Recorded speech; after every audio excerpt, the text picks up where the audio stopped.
Wow. I have watched that so many times. Literally watched, listened.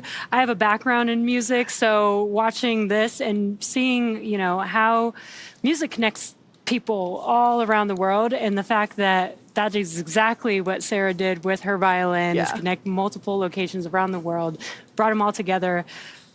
Orchestras. This Incredible. was an amazing symphony. Yeah.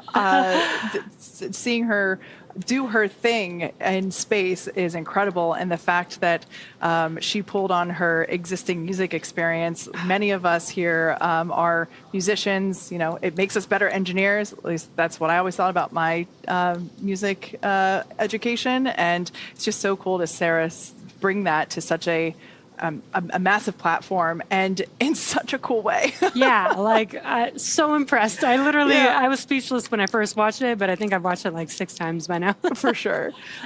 So right now, we don't have views inside the cabin at the moment, but the crew, they continue their deorbit journey. As of right now, we have already separated the trunk from the Dragon capsule, and that allows us, and they've undergone the deorbit burn as well. And separating that Dragon trunk allows us to expose the heat shield. And so let's talk a little bit about the heat shield in greater detail. Dragon's primary heat shield is composed of PICA 3.0, which stands for Phenolic Impregnated Carbon Ablator. The first gen PICA was actually developed by NASA for studying and sampling comets within our solar system. SpaceX partnered with NASA to develop PICA X, which was the second generation product used on all Dragon 1 CRS missions that successfully resupplied the space station on 20 missions. PICA 3.0 was developed specifically for use on Dragon 2 crew and cargo, with enhanced structural and thermal properties that optimized the heat shield and drove down cost and mass. Yeah. The remainder of the Dragon capsule is composed primarily of a SpaceX proprietary ablative material, or SPAM.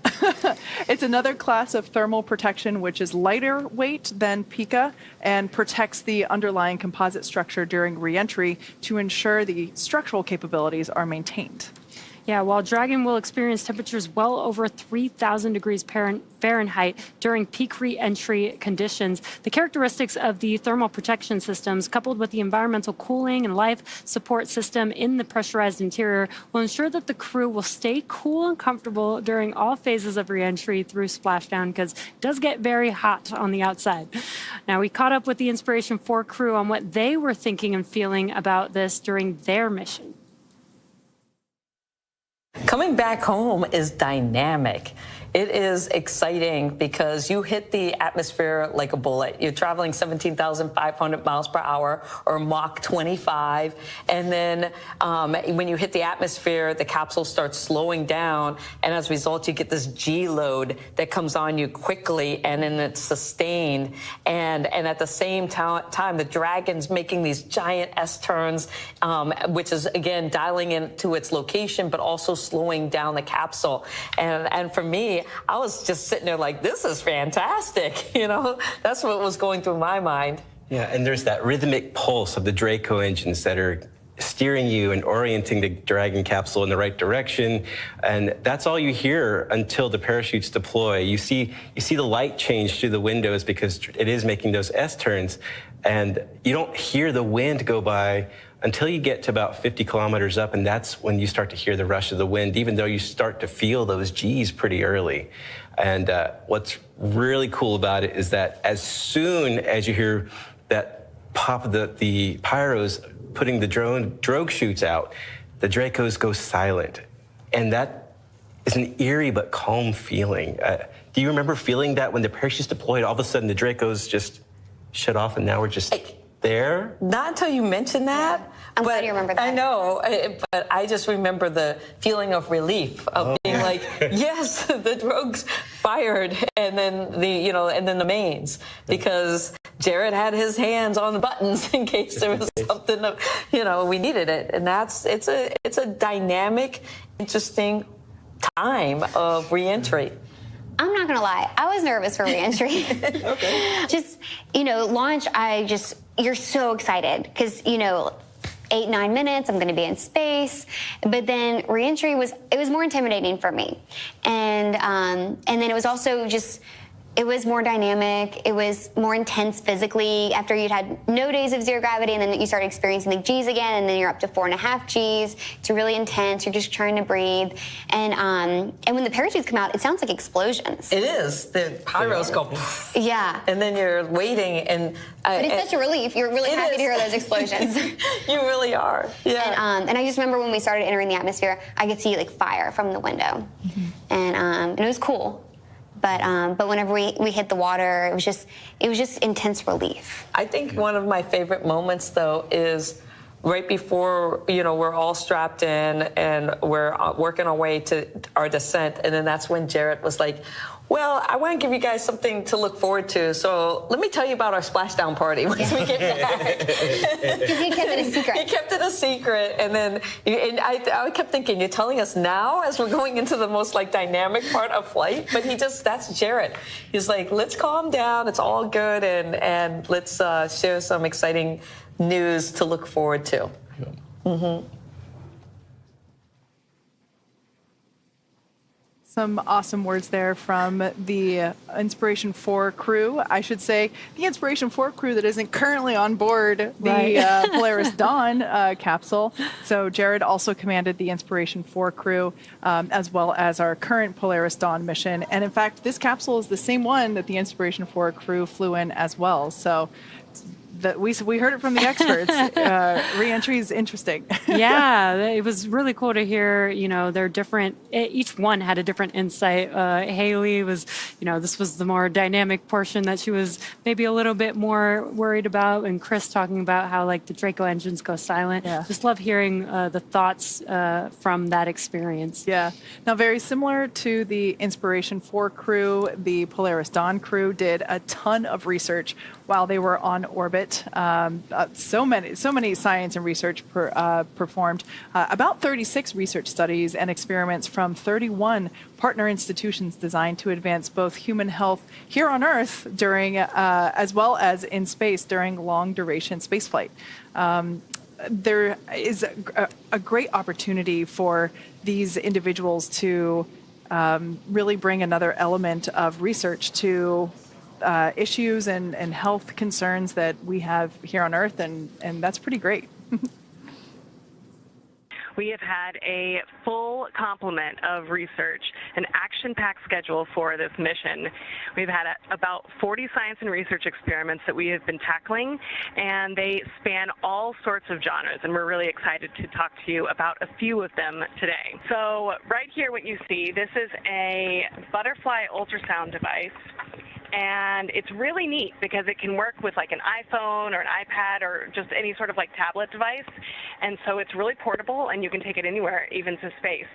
So we've been using it for a whole bunch of different experiments, measuring our different veins. We've been measuring our bladder. We've been measuring our kidneys and liver and a lot of different pieces of the body. So it's been really interesting, and we're excited to see what we learn from all the data. This was created by the U.S. Air Force Academy, which is near and dear to my heart. I was assigned there many moons ago as one of the commanders of the cadets.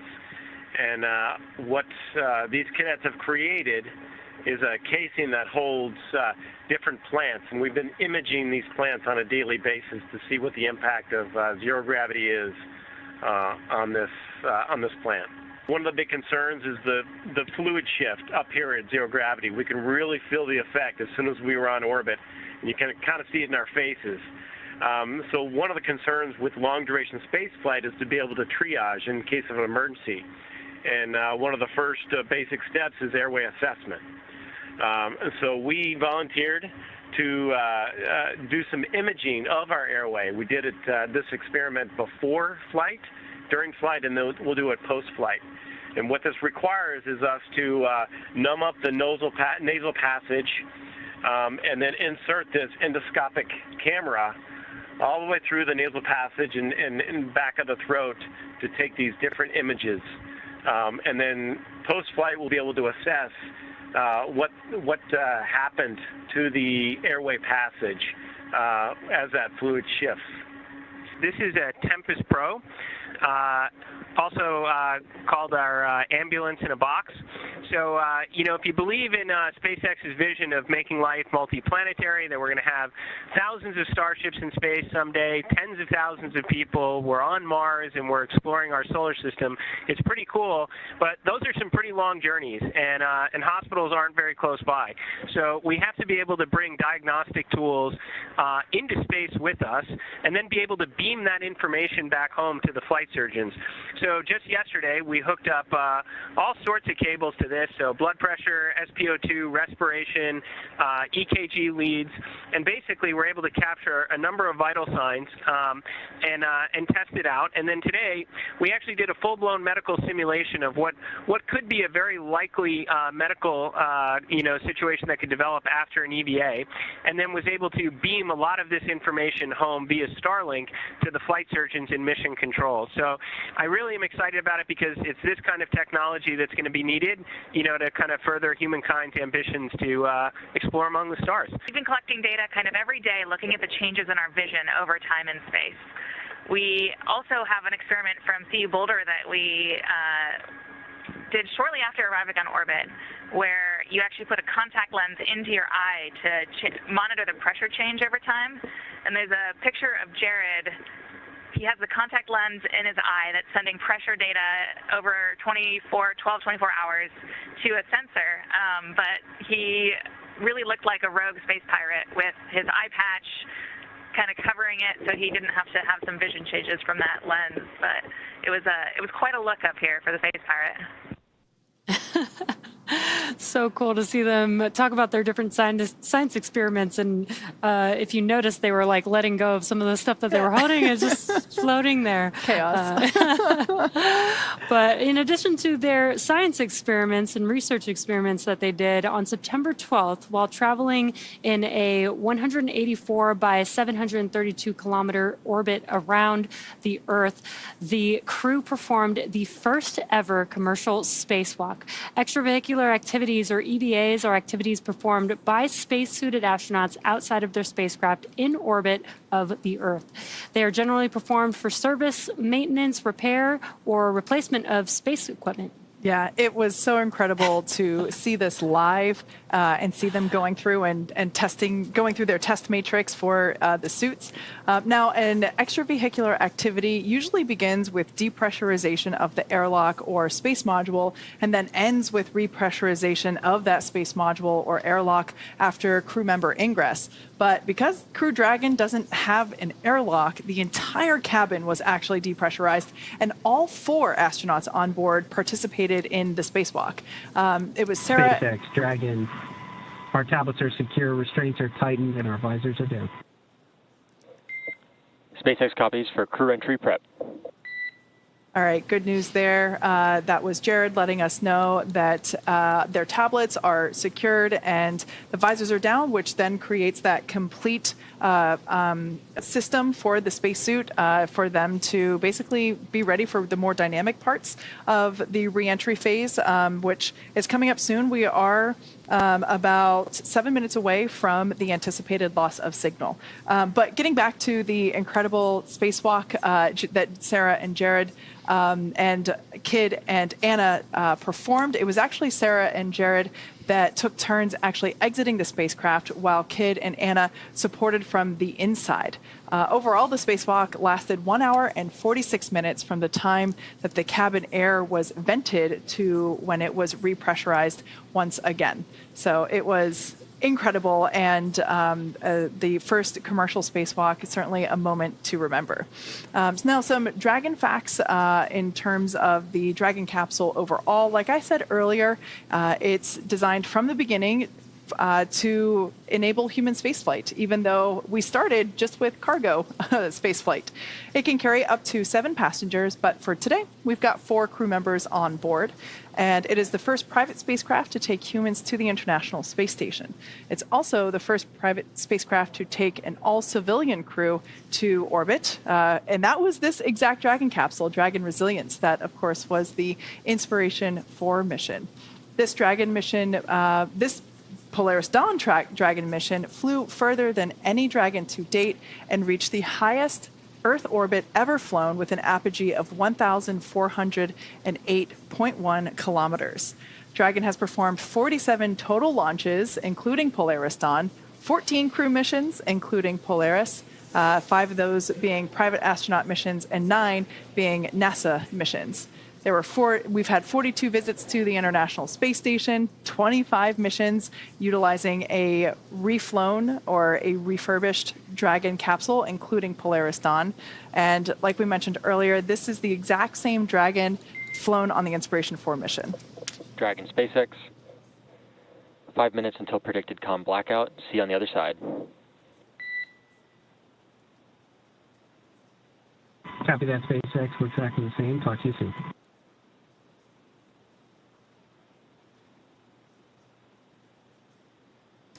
And we just heard some comms from the core to the crew, letting them know we're just about 5 minutes away from that blackout period, which is very, very exciting. That means that the crew is almost going to get through the portion of passing through the atmosphere, re-entering the atmosphere, coming back down to Earth. And ironically, today is actually the 3-year anniversary, 3 years ago today, on September 15th, 2021, the Inspiration 4 mission actually launched.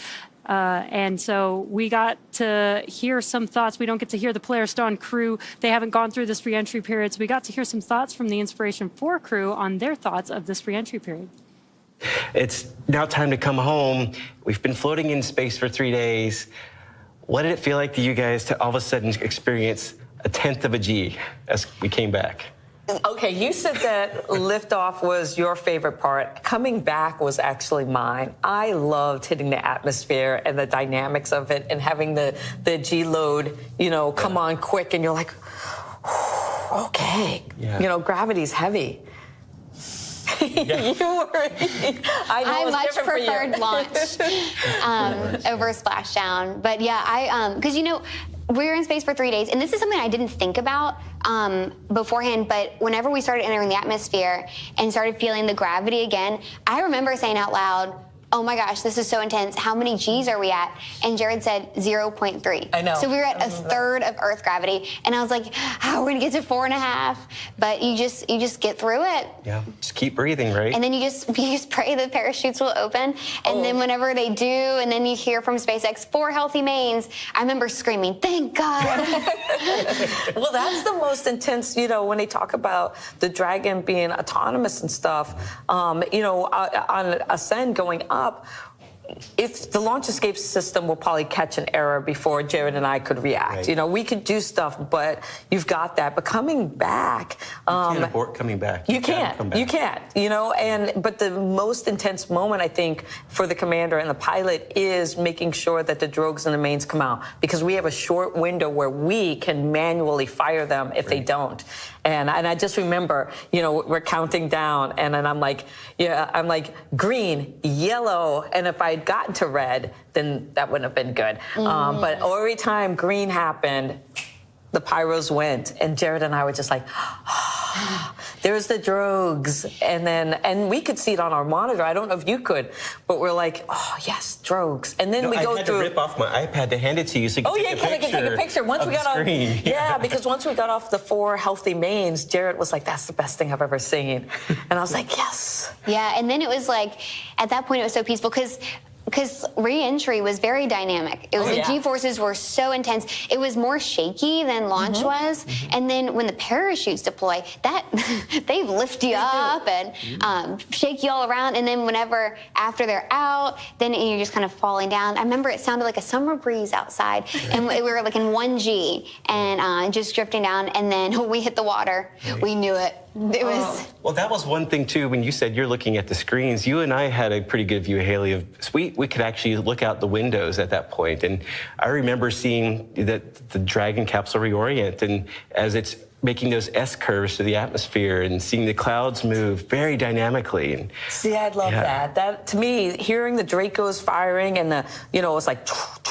as we're doing these giant S curves. That's exactly what it sounded like. Yeah, it's like ingrained in my memory. And I'm like, and I remember just being there and being like, this is so cool. Yeah. You know, and just the technology of what SpaceX has done and being able to, you know, have a capsule that will dial itself in and slow down your descent. It's just amazing. Such a great experience. But splashdown was awesome because when we hit the water, you're just like, we did it. It was a very emotional moment, more than I expected.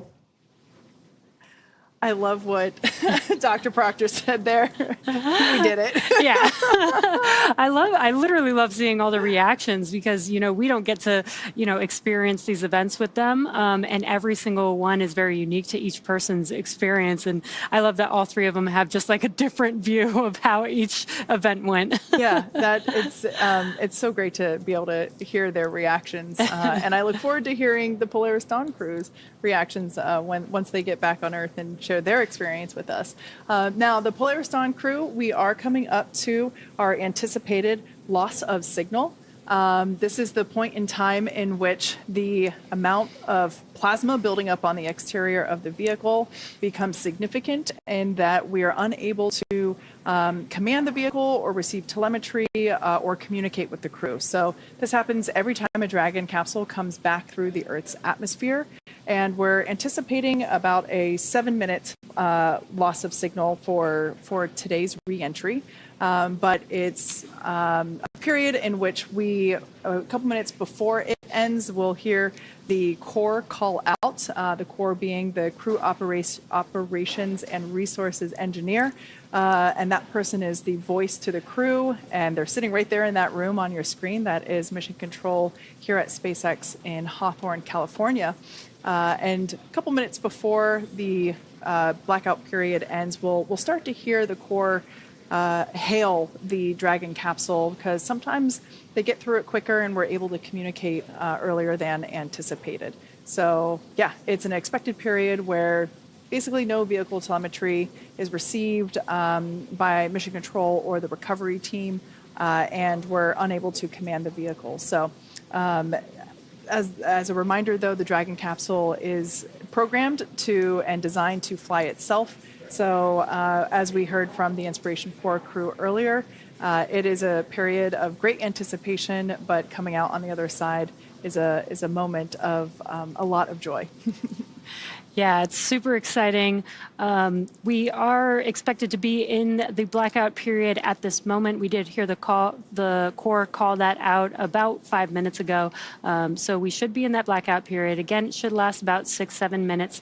And what's expected to come next is going to be, once we get through that blackout period, we will confirm we have comms with the crew once again, and then we will be expecting the drogue parachutes to deploy. Again, that helps slow the vehicle down. They've been flying very fast in space at 17,500 miles per hour. Those drogues are going to slow down the vehicle to about 350 miles per hour, and then the 4 main parachutes will deploy and slow the vehicle down as it's making its way back down to Earth, and should touch down at around 15, 16 miles per hour. So these chutes are very, very important to help keep the vehicle slowly moving towards the Earth, scrubbing that velocity as they've been moving very quickly. But they should have a very light touchdown back on Earth in the ocean. You can hear a little bit of a crowd here forming outside of Mission Control. You can see there on your screen as some of our fellow employees are gathering in anticipation of the splashdown. It's always one of the best, not one of the best place to stand for these types of events, although it is pretty late on a Saturday night, so perhaps not the normal size crowd. This is this is a pretty good event for a Saturday night, I think. This is where I'd want to be. So once again, we are in the blackout period. Anticipated loss of communications. We do anticipate to regain those communications around 12:30 a.m.